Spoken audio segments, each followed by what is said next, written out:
Welcome to my channel. আমি সুজন দাস। আজকে আমি আলোচনা করব নবম দশম শ্রেণীর শিক্ষার্থীদের জন্য তাদের উচ্চতর গণিতের দ্বিতীয় অধ্যায়, যেটার নাম হচ্ছে বীজগণিতিক রাশি। আজ আমি এই অধ্যায় সম্পর্কে আলোচনা করতে গেলে যেগুলো খুবই বেসিক জিনিস, এইগুলো নিয়ে আমি আলোচনা করব। এগুলো তোমাদের জন্য খুবই গুরুত্বপূর্ণ। এগুলো যদি তোমরা না জানো তাহলে পুরো চ্যাপ্টারের ভিতরে তোমরা পড়ে আসলে কিছু বুঝতে পারবে না। এগুলো আমাদের মৌলিক বিষয়, যেগুলো খুবই দরকার তোমাদের জন্য। তো প্রিয় শিক্ষার্থী, আমি তোমাদের বোঝাতে যাচ্ছি আজকে বীজগণিতিক রাশি। দেখো, এখানে বীজগণিতিক রাশি নিয়ে আমি বিভিন্ন এর যে অংশগুলো আছে বীজগণিতিক রাশির আছে কি চলক, ধ্রুবক, বহুপদী আছে। বহুপদীর ভিতরে আবার পার্থক্য আছে। এর ভিতরে আছে দেখো এক চলক বহুপদী, দুই চলক বহুপদী, তিন চলক বহুপদী। এরপরে আছে মাত্রা। মাত্রা কি জিনিস, মুখ্য পদ কি জিনিস, মুখ্য সহগ কি, অভেদ কি, সমমাত্রিক বহুপদী কি, প্রতিসমতা রাশি কাকে বলবো, চক্রক্রমিক রাশি কি জিনিস। এরপরে মূলদ ভগ্নাংশ, আংশিক ভগ্নাংশ, বিভিন্ন জিনিস নিয়ে আজকে তোমাদের সামনে আলোচনা করব। তো প্রথমে আমরা জেনে নিই যে বীজগণিতিক রাশিটা আসলে কি জিনিস। দেখো প্রিয় শিক্ষার্থী, আমরা এখানে লিখছি যে বীজগণিতিক রাশিটা কি জিনিস। বীজগণিতিক রাশি দেখো আমি লিখছি যে এক বা একাধিক সংখ্যা ও সংখ্যা নির্দেশক প্রতীক প্লাস মাইনাস গুণ ভাগ ঘাত বা মূলদ চিহ্নের একটি বা একাধিক সাহায্যে অর্থবহভাবে সংযুক্ত নতুন এক নির্দেশক প্রতীক সৃষ্টি করবে, একটি পদ সৃষ্টি করবে, যাকে আমরা বলবো কি বীজগণিতিক রাশি। কেমন দেখি, আমরা বিভিন্ন সংখ্যা থাকবে, যেমন বলা হয়েছে এক বা একাধিক সংখ্যা থাকবে।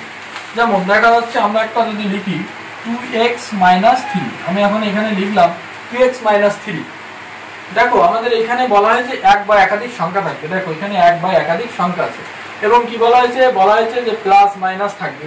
দেখো এই 2 এর সামনে কি আছে, প্লাস আছে, এবং এর মাঝখানে কি আছে 3x এর y এর সামনে আছে হলো মাইনাস। তাহলে প্লাস মাইনাস গুণ ভাগ এগুলো থাকবে।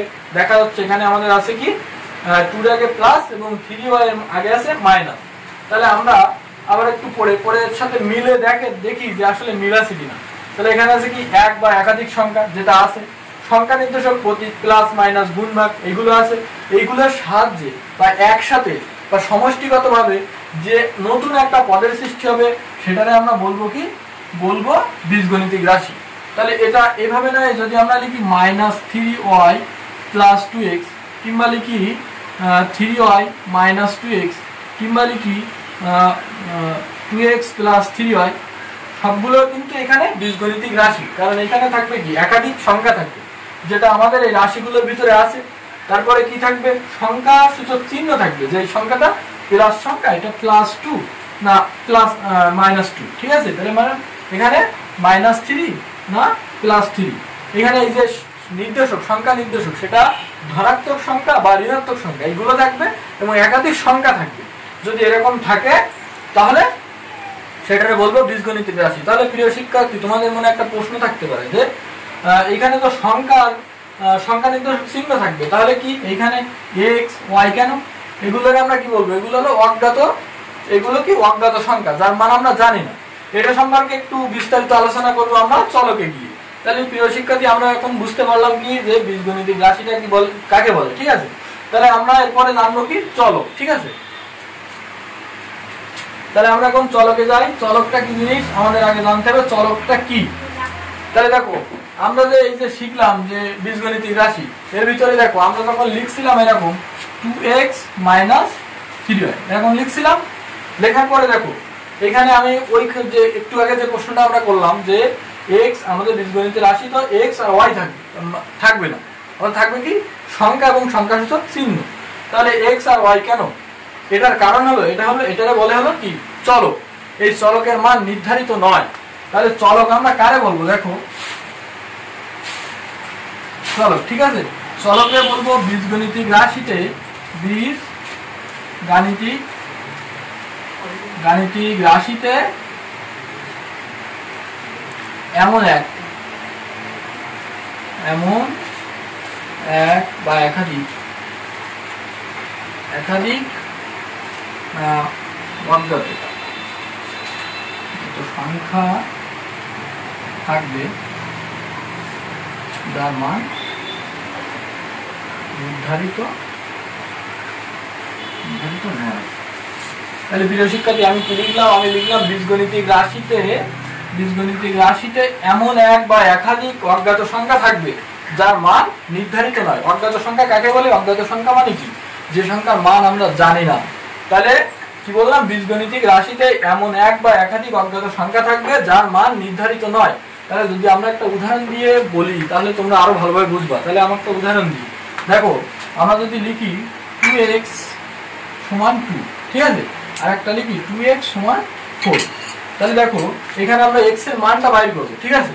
তাহলে এখানে যদি আমরা x এর মানটা বাইর করি তাহলে হচ্ছে x সমান 2/2। তাহলে আমরা যদি কাটাকাটি করি তাহলে হচ্ছে x সমান 2, আর এটা যদি করি তাহলে হচ্ছে x সমান 4/2 আর বলি 2, তাহলে x সমান 2। দেখা এখানে আমাদের কাটাকাটি করলে কি হচ্ছে? আমাদের দুইটা মান পাচ্ছি, একটা x এর মান হচ্ছে 1 এবং একটা x এর মান 2। তার মানে আমরা এখান থেকে বুঝতে পারলাম যে এর মানটা নির্ধারিত হবে না, এর মান এক এক সময় এক এক রকম হবে। এরকম যদি হয় তাহলে সেটাকে আমরা বলবো কি? চলক। সেটাকে বলবো চলক। আর এই যে আমাদের আগের যে প্রশ্নটা ছিল যে x আর y, কেন? এটারে অজ্ঞাত রাশি বা এখন আমরা বলতে পারি চলক, কারণ আমরা অজ্ঞাত রাশিটারে এখন বুঝলাম কি? এটারে বললাম যে এটা একটা চলক, ঠিক আছে। তাহলে আমরা বীজগণিতের রাশি কাকে বলে, বীজগণিতের রাশিতে চলক কি জিনিস, এই দুইটা জিনিস বুঝতে পারছি। এখন আমরা বলবো ধ্রুবক কি জিনিস, ঠিক আছে। ধ্রুবক কি জিনিস? তাহলে আমরা এখন কেটে দিই ধ্রুবক।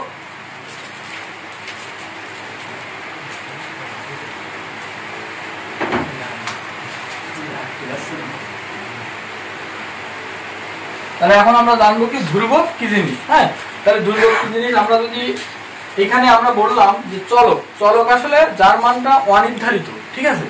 আর এইখানে ধ্রুবকটার মান হলো নির্ধারিত। তাহলে আমরা লিখতে পারি কি? বীজগণিতিক রাশিতে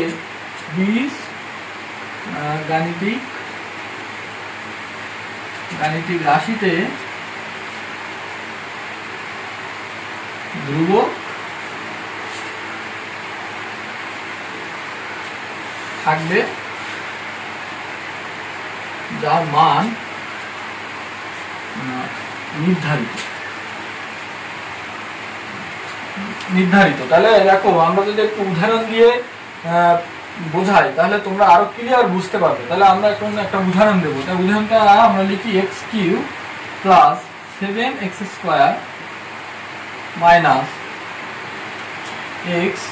7, ঠিক আছে। আমি একটা রাশি লিখলাম। এখন আমরা একটু পূর্বের আলোচনা করি। দেখো এটা আসলে বীজগণিতিক রাশি কিনা। দেখো বীজগণিত রাশিতে বলা হয়েছিল যে এক বা একাধিক সংখ্যা থাকবে, সংখ্যা নির্দেশক প্রতীক থাকবে প্লাস মাইনাস। দেখো এখানে আমাদের একাধিক সংখ্যা আছে, আচ্ছা কত? 7 আছে, এখানেও 7 আছে। এবং আমরা জানি কি অজ্ঞাত সংখ্যার আগে এক সংখ্যা অবশ্যই, কোনো সংখ্যা না থাকলে মাইনাস থাকে, সেখানে মাইনাস অবশ্যই আছে, ঠিক আছে। তাহলে দেখো আমাদের এখানে কি আছে? 7 আছে, এখানে 7 আছে এবং এদের সামনে কি আছে? 1 আছে এবং প্লাস আছে মাইনাস আছে। তাহলে এটাকে আমরা প্রথমত বলতে পারবো কি? এটাকে বলতে পারবো বীজগণিতিক রাশি। এছাড়া দেখো আমাদের আছে কি চলক। আমরা চলক বলছিলাম কি? চলক যার মানটা নির্ধারিত নয়। দেখো এখানে x আছে না, xটাকে আমরা চলক বলবো কারণ এই চলক এখানে x এর মান নির্ধারিত নয়, ঠিক আছে। তারপরে আমরা কি জানবো? ধ্রুবক। ধ্রুবক কি জিনিস? তাহলে দেখো ধ্রুবক বলছি আমি গাণিতিক রাশিতে ধ্রুবক থাকবে যার মান নির্ধারিত নয়। তাহলে দেখো এটারে আমরা যদি একটু উৎপাদকে বিশ্লেষণ করতে যাই তাহলে উৎপাদকে বিশ্লেষণ করলে এটারে আমাদের করতে হবে উৎপাদক করতে হবে, তাই তো। তাহলে উৎপাদকে করতে হবে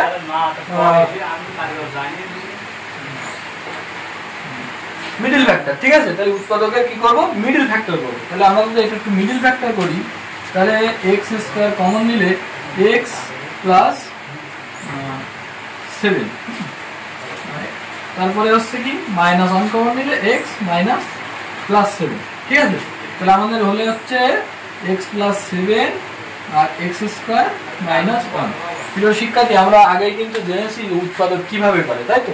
এবং উৎপাদকের দুই সাইড মিল হলে আমরা এক জোড়া থেকে একটা নিই এবং বাদ বাকি যে কমেন্টে থাকে সেটা আমরা নিই, ঠিক আছে। এখন এটা যদি আমরা একটু কল্পনা করি, অন্যভাবে একটু কল্পনা করি, একটু বিশ্লেষণ করি তাহলে আমরা বুঝতে পারবো আরো ক্লিয়ার। দেখো x³ প্লাস x² - x - 7। এটা যদি আমরা একটু কল্পনা করি তাহলে আমাদের কমন নিতে পারবো x²। x² কমন নিলে x প্লাস পি এবং 1 কমন নিলে এক্স প্লাস পি হয়। তাহলে আমাদের হচ্ছে কি, দেখো এখন আমরা এই দুই জোড়া থেকে এক জোড়া থেকে আমরা একটা নেব। তাহলে এখান থেকে নিতে হবে এক্স প্লাস, এটা হচ্ছে এক্স প্লাস 7, এটা হচ্ছে এক্স প্লাস 3। এখন আমরা এইদিকে তাকালে দেখতে পাচ্ছি যে এক্স প্লাস 7, তাহলে এখানে পির মানটা আসছে কি 7। 7 বাদে যদি আমরা এখানে 4, 3, 2 অন্য কোনো সংখ্যা হতো তাহলে কিন্তু আমরা এই দুইটা থেকে একটা নিতে পারতাম না। তার মানে কি পি এর মান হলো নির্ধারিত কত 7। তাহলে এখানে নির্ধারিত মান যেটা হবে সেটারে আমরা বলতে পারবো কি ধ্রুবক। এছাড়া তাহলে আমরা এখানে পি এর মানটা কি দেবো 7 দেবো। যদি পি এর মানটা 7 দিই তাহলে আমরা কি করব, তাহলে আমরা এক জোড়া নিতে পারবো। এছাড়া আমরা আরেকটা ভাবে বুঝতে পারবো, সেটা হলো অবশ্যই কি থাকবে, সেই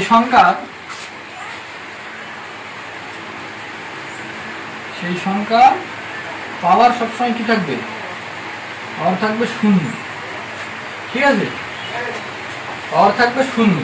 তাহলে কোন সংখ্যার পাওয়ার 0 আছে, আমরা যে রাশিটা লিখছিলাম x cube plus 7x square minus x minus 7, এখানে 7 এর পাওয়ার আছে কত, আর কি পাওয়ার আছে, কোনো পাওয়ার নেই।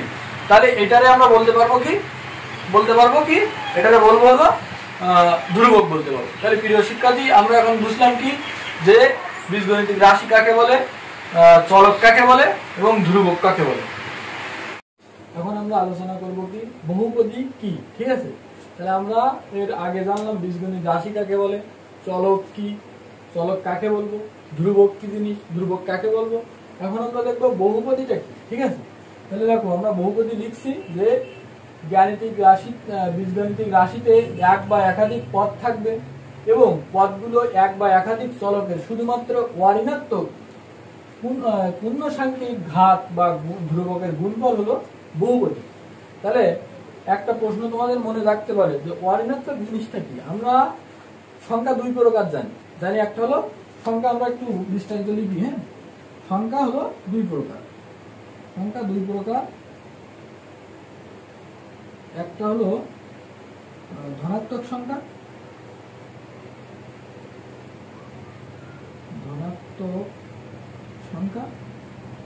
আর একটা হলো ঋণাত্মক সংখ্যা। আমরা জানি কি সংখ্যা দুই প্রকার, একটা হলো ধনাত্মক সংখ্যা এবং একটা হলো ঋণাত্মক সংখ্যা। ধনাত্মক সংখ্যা আমরা কাদের বলবো, যে সংখ্যাগুলোর আগে প্লাস চিহ্ন থাকে, +1 +2 এরকম, +1 +2 +3 এরপরে আর +4 +5 হতে পারে। আবার ঋণাত্মক সংখ্যা আমরা কার বলবো, যেগুলো হলো -1 -2 -4 এইভাবে হতে পারে। ঠিক আছে, -1 -2 -3 এভাবে হতে পারে। তাহলে আমরা অঋণাত্মক কারে বলবো, যদি আমরা ধনাত্মক পাই ঋণাত্মক পাই তাহলে অঋণাত্মকটা কি জিনিস।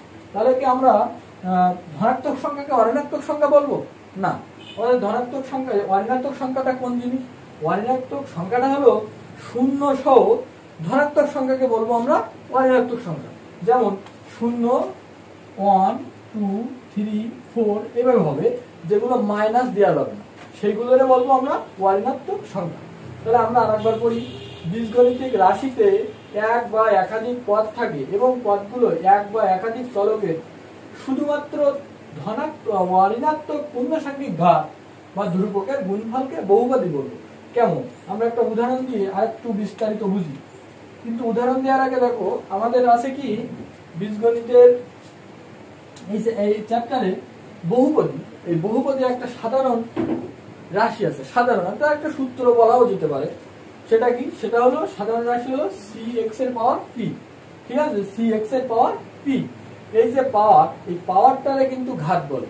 আমরা আগেও বলছিলাম ঘাত, কিন্তু ঘাত আসলে কি জিনিস বিস্তারিত বলি নাই আমি। তাহলে কি cx এর পাওয়ার হলো p, এই p এই জিনিসটারে বলবো আমরা ঘাত, আর এই ঘাতের নাম হলো মাত্রা। ঠিক আছে, তাহলে আমরা যে লিখছি cx এর পাওয়ার p, এই পাওয়ার যেটা থাকবে এর নাম ঘাত বা মাত্রা। ঠিক আছে, এই পাওয়ারটা সবসময় অঋণাত্মক হবে, অঋণাত্মক পূর্ণ সংখ্যা হবে। কি হবে, অঋণাত্মক পূর্ণ সংখ্যা। এবং এই সিটা হবে x বর্ধিত একটি সংখ্যা, এবং এর মান 0 হতে পারে। তাহলে আমরা যদি একটা রাশি দিয়ে চিন্তা চিন্তা করি তাহলে আরো ক্লিয়ার বুঝতে পারবো। কেমন? আমরা যদি এখন লিখি এক্স এর 2x এর 4, আমরা যদি একটা লিখি 2x এর 4, ঠিক আছে, লিখি 2x এর 4, তাহলে দেখো আমরা এখানে এটা এই 4টা আমরা এই রাশিটার সাথে যদি কল্পনা করি তাহলে p সমান হচ্ছে কত 4, x সমান হচ্ছে কত, x সমান হচ্ছে এখানে x, এবং 2 সমান হচ্ছে c সমান 2 এইখানে, ঠিক আছে। তাহলে আমাদের এখানে হচ্ছে কি 4, এই 4টা কি আছে, 4টা প্লাস আছে অর্থাৎ ধনাত্মক আছে, তাহলে আমাদের প্রথম শর্ত অঋণাত্মক পূর্ণ সংখ্যা, এটা ঠিক আছে।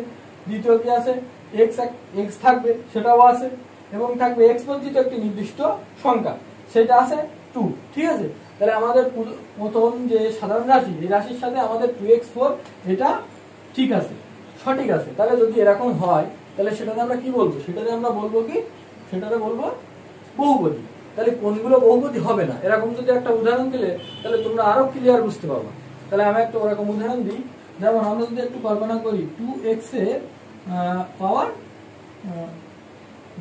2√2 এরকম যদি আমরা দিই, কিংবা আমি যদি এরকম লিখি 2x এর 2√x এরকম লিখি, তাহলে এটা যদি আমরা আরেকটু ভেঙে বিস্তারিত ভাবে লিখি তাহলে হচ্ছে কি 2x এর পাওয়ার 1/2, ঠিক আছে। তাহলে এখানে হচ্ছে কি এটা পূর্ণ সাংখ্যিক হচ্ছে না, এখানে বলা হচ্ছে পূর্ণ সাংখ্যিক মানে সংখ্যাটা পূর্ণ হবে। কিন্তু যদি আমাদের 1/2 এটা যদি আমরা ক্যালকুলেশন করি তাহলে আমাদের 1/2টা হচ্ছে হলো 0.5, তাহলে হচ্ছে কত 0.5, তাহলে কি পূর্ণ সংখ্যা হচ্ছে না, তাহলে এটা আমরা কি নিতে পারবো না। কিংবা আমাদের যদি এরকম হয় 2x এর -2, তাহলে কি 2 এর x এর পাওয়ার -2, তাহলে এটা হচ্ছে কি মাইনাস, তাহলে আমরা কি নিতে পারবো না, কারণ কি আমাদের অঋণাত্মক সংখ্যা হচ্ছে না। তাহলে এরকম যদি হয় কিংবা এরকম যদি হয় তাহলে সেটারে আমরা বহুপদী বলতে পারবো না, কারণ আমাদের বহুপদীতে অবশ্যই সাধারণ রাশি cx এর পাওয়ার p হবে, এবং এক বা একাধিক রাশি থাকবে, পদগুলো একাধিক থাকবে, এবং অঋণাত্মক পূর্ণ সাংখ্যিক সংখ্যা থাকবে, যেটা সাধারণ রাশি হলো cx এর পাওয়ার p। কিন্তু এরকম যদি মাইনাস বা ভগ্নাংশ আকারে হয় তাহলে সেইটা আমরা কখনো কি আমাদের বহুপদী হবে না। তাহলে প্রিয় শিক্ষার্থী তোমরা বুঝতে পারলে যে বহুপদীটা কি জিনিস। এবং দেখো বহুপদী আবার আমাদের কিছু ভাগ আছে, বহুপদী 3 প্রকারের হতে পারে, একটা হলো এক চলক বহুপদী, 2 চলক বহুপদী এবং 3 চলক বহুপদী। তাহলে আমরা এখন দেখবো যে এক চলক বহুপদী কি, 2 চলক বহুপদী কি, 3 চলক বহুপদী কি।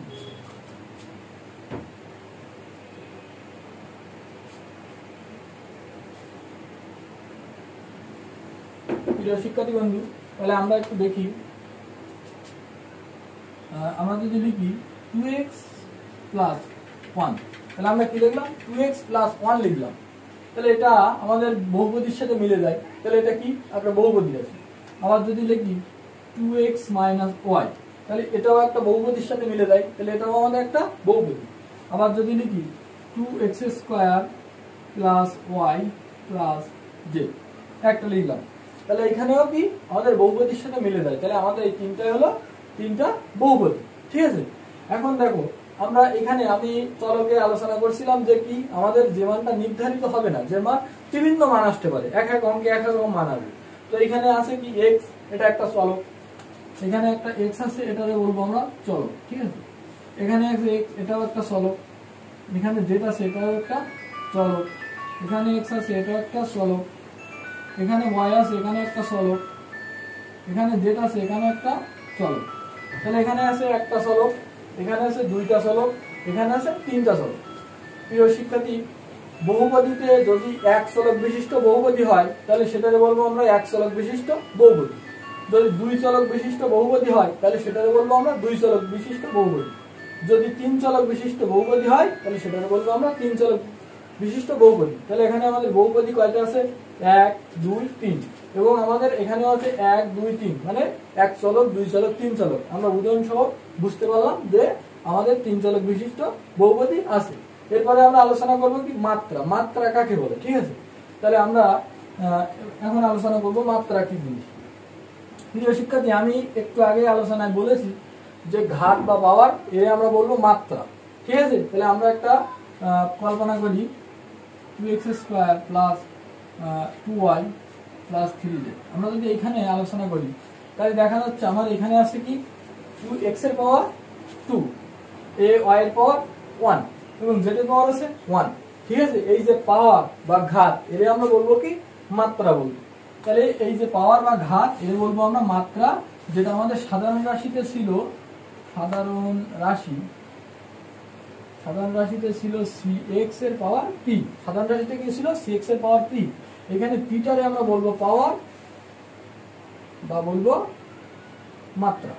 ঠিক আছে, তাহলে এখানে আমাদের মাত্রা কি জিনিস আমরা বুঝতে পারছি যে আমাদের চলকের যে পাওয়ার থাকবে, চলকের যে পাওয়ারটা থাকবে সেটারে আমরা বলবো কি মাত্রা বলবো বা ঘাত বলবো। তাহলে এখানে আমরা বুঝতে পারছি কি যে এটাই মাত্রা, এটাই আমার ঘাত।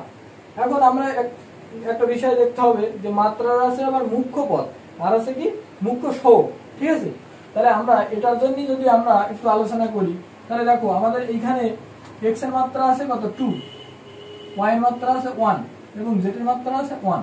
তাহলে এখানে মাত্রা আছে 2 আছে, 1 আছে এবং 1 আছে।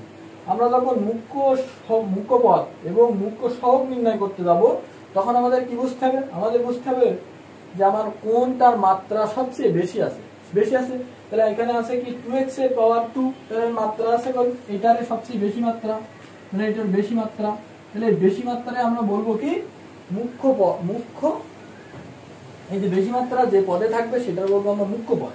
তাহলে আমাদের মুখ্য পদ এসেছে এটা। ঠিক আছে, কি এসেছে 2x²।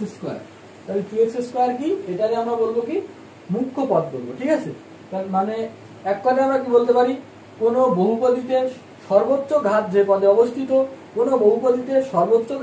অবস্থিত, সেই পদটারে বলবো আমরা কি মুখ্য পদ। ঠিক আছে প্রিয় শিক্ষার্থী, তাহলে তোমরা বুঝতে পারছো কি যে আমরা কোনটারে মুখ্য পদ বলবো। তাহলে কোন বহুপদীতে সর্বোচ্চ ঘাত বিরাজ করে এমন পদকে আমরা বলবো মুখ্য পদ। এবং মুখ্য সহগ আছে, তাহলে মুখ্য সহগ কারে বলবো, মুখ্য পদের যে সহগ থাকবে সেটাকে আমরা বলবো কি মুখ্য সহগ। তাহলে দেখো আমরা এখানে বাইর করতে পারছি যে আমাদের মুখ্য পদ কোনটি। মুখ্য পদ আছে কি 2x²।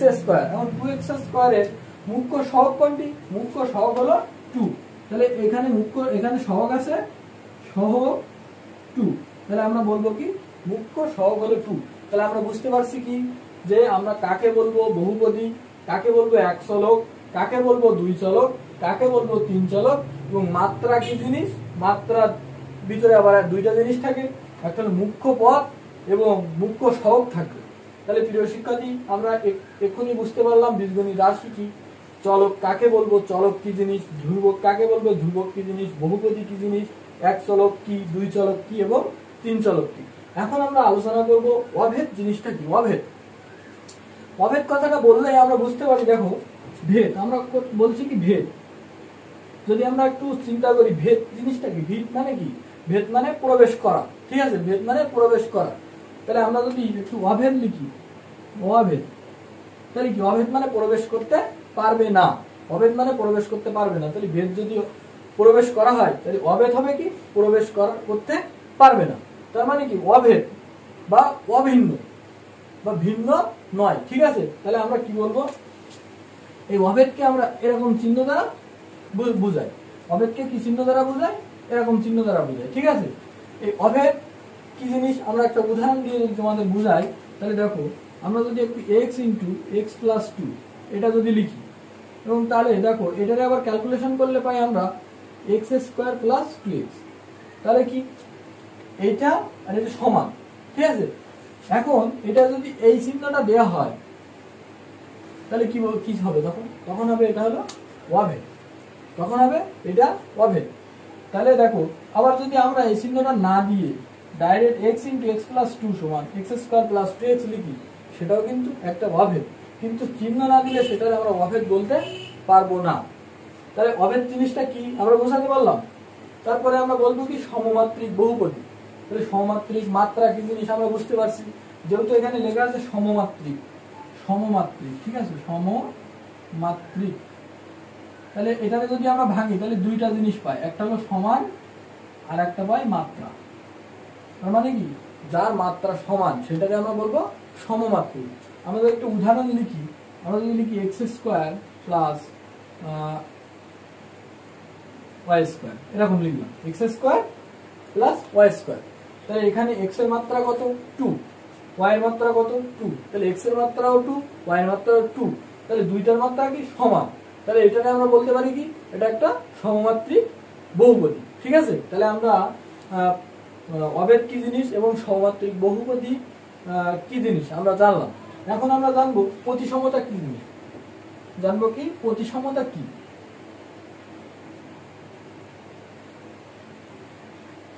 তাহলে প্রিয় শিক্ষার্থী আমরা এখন জানবো প্রতিসমতা কি জিনিস। প্রতিসমতা হলো প্রতিসমতা। ঠিক আছে, তাহলে প্রতিসমতা কি জিনিস। প্রতিসমতা এমন একটা বহুপদী যে বহুপদীর কমপক্ষে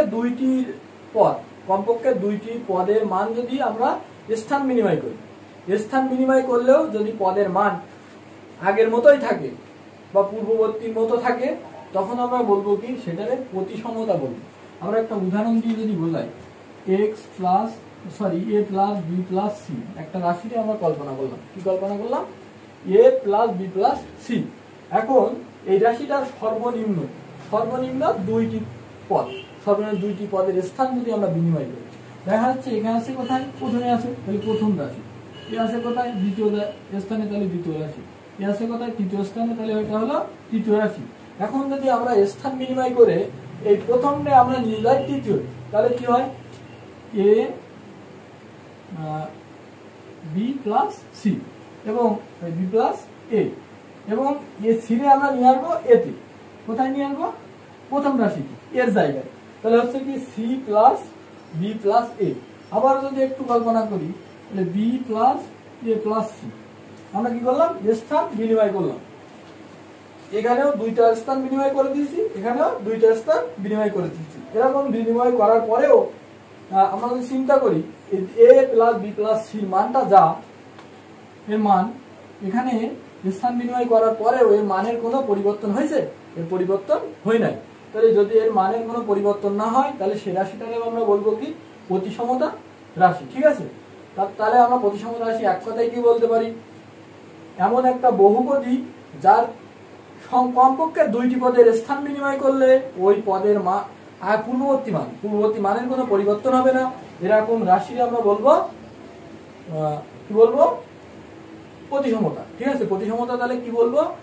এমন একটি বহুপদী যার দুইটি মান বা দুইটি পদের মান স্থান পরিবর্তন করলে মানের কোনো পরিবর্তন হবে না, সেটাকে বলবো আমরা বহুপদী। আমরা যদি একটু লিখে বলি তাহলে এরকম দেখা যায়, প্রতিসমতা এমন একটা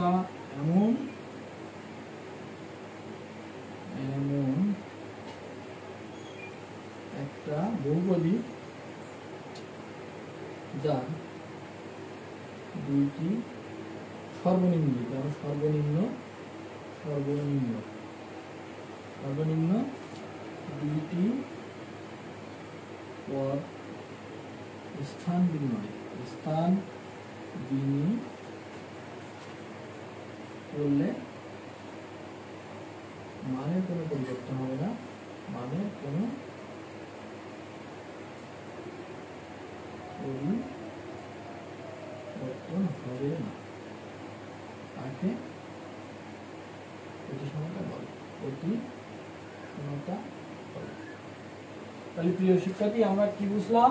আমরা বুঝলাম যে প্রতিসমতা এমন একটা বহুপদী যার সর্বনিম্ন দুইটি পদের মান স্থান বিনিময়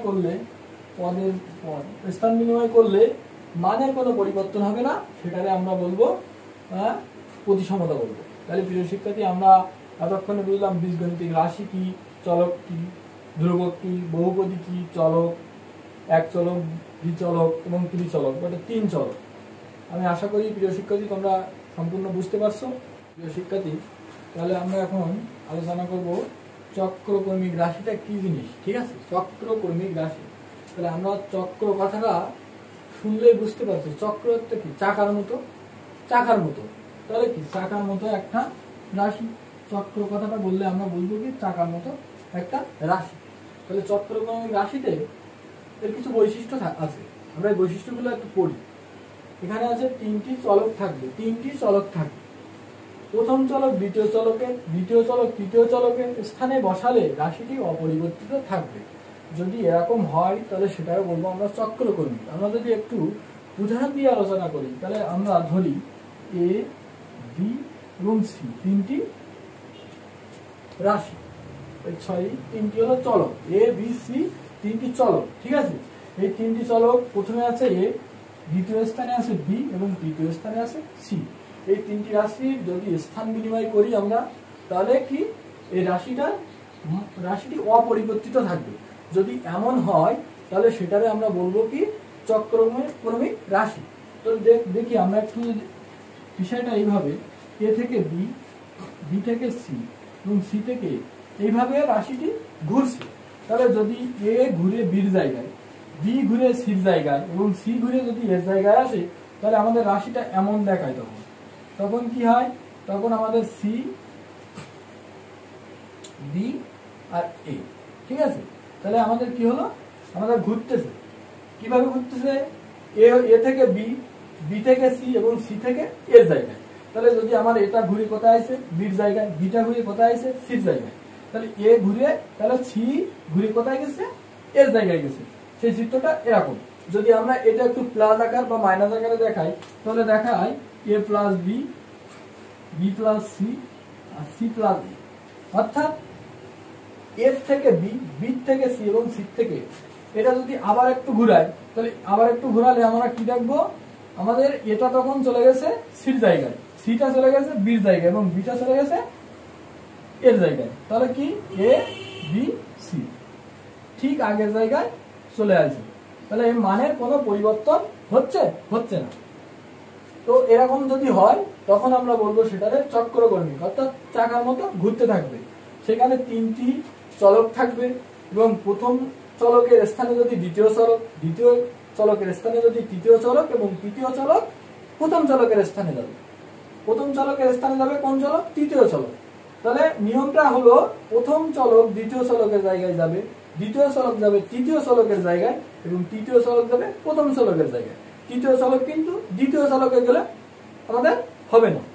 তখন আমরা যোগ হিসাবে দেখাবো কি A plus B, B plus C এবং সি প্লাস এ। আমরা যদি প্রথম চলকটা দ্বিতীয় চলকের জায়গায় চলে যায় তাহলে আমাদের দেখায় সি প্লাস বি। এটা কিন্তু সঠিক না, সঠিক কি বি প্লাস সি। তাহলে আমরা কি বুঝতে পারছি যে চক্রকর্মী রাশিটা আসলে কি জিনিস। চক্রকর্মী রাশিটা তিনটি চলক থাকবে এবং প্রথম চলক দ্বিতীয় চলকের, দ্বিতীয় চলক তৃতীয় চলকের এবং এই স্থানটা যদি বিনিময় করি আবার তৃতীয় চলক প্রথম চলকের স্থানে যদি যাই তাহলে সেটাকে বলবো আমরা চক্রকর্মী, অর্থাৎ চাকার মতো ঘুরতে থাকবে। আমরা যদি একটু কল্পনা করি, আমরা অনেকে সাইকেল, মোটরসাইকেল বিভিন্ন জিনিস চালাই, ঠিক আছে, তাহলে কি আমাদের এই চাকাটা ঘুরতে থাকে না, ঘুরতে থাকে। এও ঠিক তেমন একটা জিনিস, চক্রের মতো ঘুরতে থাকবে। তো এখানে আমরা কি বুঝলাম, চক্রকর্মী রাশিটা কি। চক্রকর্মীকে অবশ্যই তিনটি চলক থাকবে এবং এরা ঘুরতে থাকবে। প্রথমটা দ্বিতীয় স্থানে, দ্বিতীয়টা তৃতীয় স্থানে এবং তৃতীয়টা প্রথমের স্থানে। যেটা আমি যোগভাবে দেখাইছি, এ থেকে বি তাহলে এ প্লাস বি, বি থেকে সি তাহলে C plus B plus C এবং সি থেকে এ তাহলে সি প্লাস এ। আবার যদি আমরা একটু মাইনাস ভাবে দেখাই তাহলে A minus B, B minus C, C minus A. অর্থাৎ এ থেকে বির জায়গায়, বি থেকে সির জায়গায় এবং সি থেকে এর জায়গায়। অর্থাৎ প্রথম থেকে দ্বিতীয়, দ্বিতীয় থেকে তৃতীয় এবং তৃতীয় থেকে প্রথম। এটা কোথায় আছে, প্রথমে। তাহলে প্রথম থেকে দ্বিতীয়, দ্বিতীয় থেকে তৃতীয় এবং তৃতীয় থেকে প্রথম।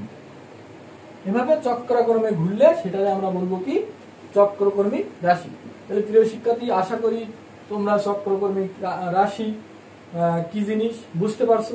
তাহলে আমরা যদি চক্রকর্মী রাশিটা বুঝতে পারি তাহলে আমরা এখন শিখবো মূলদ ভগ্নাংশ। আমরা মূলদ ভগ্নাংশ কারে বলবো, ঠিক আছে প্রিয় শিক্ষার্থী। তাহলে মূলদ ভগ্নাংশ আমরা কারে বলবো আমরা সেটা আলোচনা করব। মূলদ ভগ্নাংশ হলো এমন একটা বহুপদী, একটা না, এখানে দুইটা বহুপদী থাকবে, ঠিক আছে। দুইটা বহুপদী আমরা যদি একটু কল্পনা করি তাহলে আমরা যদি লিখি 2x4, এটা একটা বহুপদী আমরা বলতে পারি। যদি আমরা লিখি 2x² প্লাস 3y, এটা একটা বহুপদী। তাহলে মূলদ ভগ্নাংশ কারে বলবো, মূলদ ভগ্নাংশ এমন একটা বহুপদী বা মূলদ ভগ্নাংশ এমন একটা রাশি যে রাশিটার লব এবং হর থাকবে, এবং লব এবং কি থাকবে, হর থাকবে। ঠিক আছে, তাহলে তো আর ভগ্নাংশ হবে না। তাহলে লব একটা বহুপদী হবে এবং হর আরেকটা বহুপদী হবে। এই দুইটি বহুপদী যদি একটা লব এবং একটা হর সে যে একটা ভগ্নাংশ তৈরি করে, তাহলে আমরা সেটারে বলবো কি, সেটারে বলবো মূলদ ভগ্নাংশ। তাহলে মূলদ ভগ্নাংশ আমরা কারে বলবো? মূলদ ভগ্নাংশ হলো এমন একটা রাশি হবে যে রাশিটার লব এবং হর দুইটা আলাদা আলাদা কি থাকবে, আলাদা আলাদা বহুপদী হবে। তাহলে একটা বহুপদী হর হিসাবে থাকবে আর একটা বহুপদী লব হিসাবে থাকবে, সেটারে বলবো আমরা মূলদ ভগ্নাংশ। কেমন? এখানে এ একটা বহুপদী আর একটা বহুপদী, তাহলে দুইটা বহুপদী, এই দুইটা বহুপদী যদি আমরা ভগ্নাংশ আকারে দেখাই তাহলে হয় কি 2x4 আর হলো 2x² প্লাস 3y। তাহলে এটা একটা কি ভগ্নাংশ হয়ে গেল, এবং এই দুইটা বহুপদী। তাহলে এরকম যদি দুইটা বহুপদী একটা হর এবং একটা লব আকারে একটা ভগ্নাংশের সৃষ্টি করে, তখন সেটারে আমরা বলবো মূলদ ভগ্নাংশ। তাহলে প্রিয় শিক্ষার্থী, আমরা বুঝতে পারছি যে মূলদ ভগ্নাংশটা আসলে কি জিনিস। মূলদ ভগ্নাংশ হলো একটা রাশি যেটার এক লব থাকবে একটা বহুপদী এবং হর থাকবে আরেকটা বহুপদী। তাহলে আশা করি আমরা এখানে যতগুলো আলোচনা করছি সবগুলো বুঝতে পারছি, এবং সর্বশেষ আছে আংশিক ভগ্নাংশ। আমরা আংশিক ভগ্নাংশ নিয়ে একটু আলোচনা করি। আংশিক ভগ্নাংশ কি বলা হচ্ছে? আংশিক ভগ্নাংশ বলা হচ্ছে যদি কোনো ভগ্নাংশকে তার একাধিক ভগ্নাংশের রূপে দেখানো যায়, অর্থাৎ একটা ভগ্নাংশকে একাধিক ভগ্নাংশ রূপে দেখা যাবে, মানে একাধিক ভগ্নাংশ যোগ করলে একটি ভগ্নাংশ হবে, আর একটি ভগ্নাংশকে ভেঙে একাধিক ভগ্নাংশ তৈরি করতে পারবো, সেরকম যদি করতে পারি সেই ভগ্নাংশ বলবো আমরা আংশিক ভগ্নাংশ। তাহলে এটা কি, আমরা যদি একটু উদাহরণ দিয়ে বুঝতে চেষ্টা করি তাহলে আরো ক্লিয়ার ভাবে বুঝতে পারবো। প্রিয় শিক্ষার্থী, তাহলে আমরা একটা উদাহরণ দিচ্ছি, তোমরা উদাহরণটা থেকে ক্লিয়ার ভাবে বুঝে নাও। ঠিক আছে, তাহলে আমরা একটা উদাহরণ দিয়ে বিষয়টা আরো ক্লিয়ার ভাবে বলবো। ঠিক আছে, তাহলে যদি আমরা এখানে একটা উদাহরণ নিই, আমরা যদি একটু কল্পনা করি 3x + 2 বাই x + 2 হলো x - 2। তাহলে আমরা একটা কল্পনা করলাম। ঠিক আছে, এখানে কল্পনা করলাম কি 3x + 2 হলো x + 2 ইনটু x - 2। এখানে একটা রাশির কল্পনা করলাম যে একটা বহুপদী রাশি। এই বহুপদীকে আমরা ভাঙবো, ভেঙে দুইটা আলাদা রাশি করব। আমরা আবার ভেঙে যদি এরকম করি 1 × x + 2 প্লাস 2/x - 2 এরকম যদি করি, তাহলে এখানে দুইটা রাশি হলো, এই দুইটা রাশির যোগফল একটা রাশি, অথবা একটা রাশিকে ভেঙে আমরা দুইটা রাশি তৈরি করছি, দুইটা রাশি সমষ্টি তৈরি করছি। তাহলে আমরা এরকম যদি হয় সেটারে বলবো আমরা আংশিক ভগ্নাংশ। এখন তোমাদের মনে প্রশ্ন যে এই দুইটা রাশি যোগ করলে আসলে কি আমাদের এই রাশিটা হবে? সেই প্রশ্ন সমাধান দিতে আমরা কি করব, আমরা এই রাশি দুটাকে এখন যোগ করে দেখবো যে আসলে এই দুটা রাশি যোগ করলে এই রাশিটা হয় কিনা। ঠিক আছে, তাহলে এই রাশিটা যদি আমরা এখন যোগ করি তাহলে লসাগু হলো x + 2 আর x - 2। ঠিক আছে, এটা যদি আমরা তাহলে আমরা ক্যালকুলেশন করি x - 2 প্লাস x + 2। ঠিক আছে, x + 4।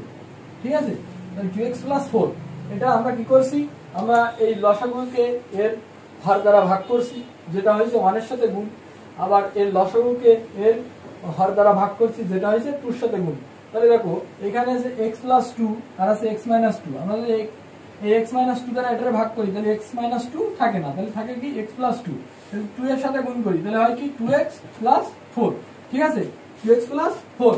তাহলে দেখো আমার যেহেতু এখানে 2x আর এখানে একটা x, তাহলে আমরা যদি যোগ করি তাহলে কি হয় 3x, আর এই 4 থেকে যদি 2 বাদ দিই তাহলে হয় +2 বাই কি আছে x + 2 আর আছে হলো x - 2।